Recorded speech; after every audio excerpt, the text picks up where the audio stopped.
മിശിഹായിൽ പ്രിയമുള്ള സഹോദരി സഹോദരന്മാരെ, പ്രിയമക്കളെ, ഈ പ്രഭാതത്തിൽ സങ്കീർത്തനം 25:10 നമുക്ക് ധ്യാനിക്കാം. The book of Psalms chapter 25:10. കർത്താവിന്റെ ഉടമ്പടിയും പ്രമാണവും പാലിക്കുന്നവർക്ക് അവിടുത്തെ വഴികൾ സത്യവും സ്നേഹവുമാണ്.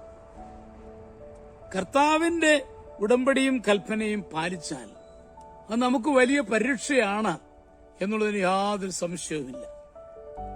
വെൻസ്ലാവൂസ് രാജാവിന്റെ ഭരണകാലത്താണ് പുരോഹിതനായ ജോൺ നെബുംസിയാൻ ആ ഇടവകയിലേക്ക് കടന്നു ചെല്ലുന്നത്.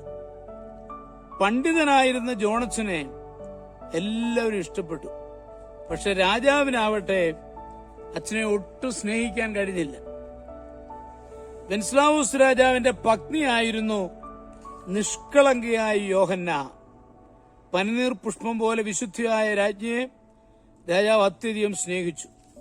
പക്ഷേ താൻ സ്നേഹിക്കുന്ന പോലെ അവൾ തന്നെയും സ്നേഹിക്കുന്നുണ്ടോ എന്ന കാര്യത്തിൽ രാജാവിന് സംശയമായി.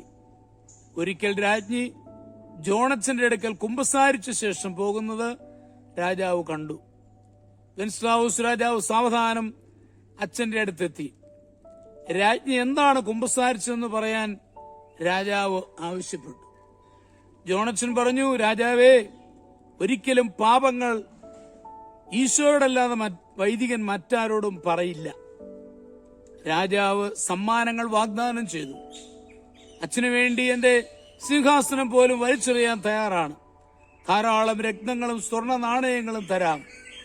അവൾ പറഞ്ഞത് എന്താണെന്ന് പറയുക.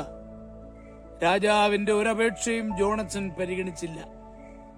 മഹാരാജാവേ, അങ്ങ് എന്തൊക്കെ തന്നാലും കുമ്പസാര രഹസ്യം ഞാൻ പറയില്ല. ക്രൂദ്ധനായ രാജാവ് ഭീഷണിപ്പെടുത്തി തിരിച്ചുപോയി. അല്പം കഴിഞ്ഞ് ഭടന്മാർ വന്ന് അച്ഛനെ വിലങ്ങിവെച്ചു. തടവറയിൽ വെച്ച് കഠിനമായി പ്രഹരിച്ചു. പലതരത്തിലുള്ള മർദ്ദന മുറകൾ. പക്ഷേ അദ്ദേഹം നിശബ്ദനായിരുന്നു. ഒടുവിൽ കൈകാലുകൾ വരിഞ്ഞുകെട്ടി വിശുദ്ധനെ പുഴയിലേക്ക് എറിഞ്ഞു. പിന്നെ വലിച്ചു കയറ്റി ഇങ്ങനെ പലതവണ ആവർത്തിച്ചു. അപ്പോഴേക്കും അദ്ദേഹം മരിച്ചു കഴിഞ്ഞിരുന്നു. 300 വർഷങ്ങൾക്ക് ശേഷം കല്ലറ തുറന്ന് പരിശോധിച്ചപ്പോൾ അദ്ദേഹത്തിന്റെ നാവ് ഒരു കേടും സംഭവിക്കാതെ കാണപ്പെട്ടു. ദൈവത്തിന്റെ കൽപ്പന പാലിക്കുവാൻ നമ്മുടെ ജീവിതം സമർപ്പിക്കാം. നമ്മുടെ കർത്താവ് ഈശോയുടെ കൃപയും പിതാവായ ദൈവത്തിന്റെ സ്നേഹവും പരിശുദ്ധാത്മാവിന്റെ സഹവാസവും പരിസമ്മയുടെ മധ്യസ്ഥതയും നിങ്ങൾ എല്ലാവരോടും കൂടി ധാരാളമായിട്ടുണ്ടായിരിക്കും, എപ്പോഴും എപ്പോഴും എന്നേക്കും. ആമേൻ.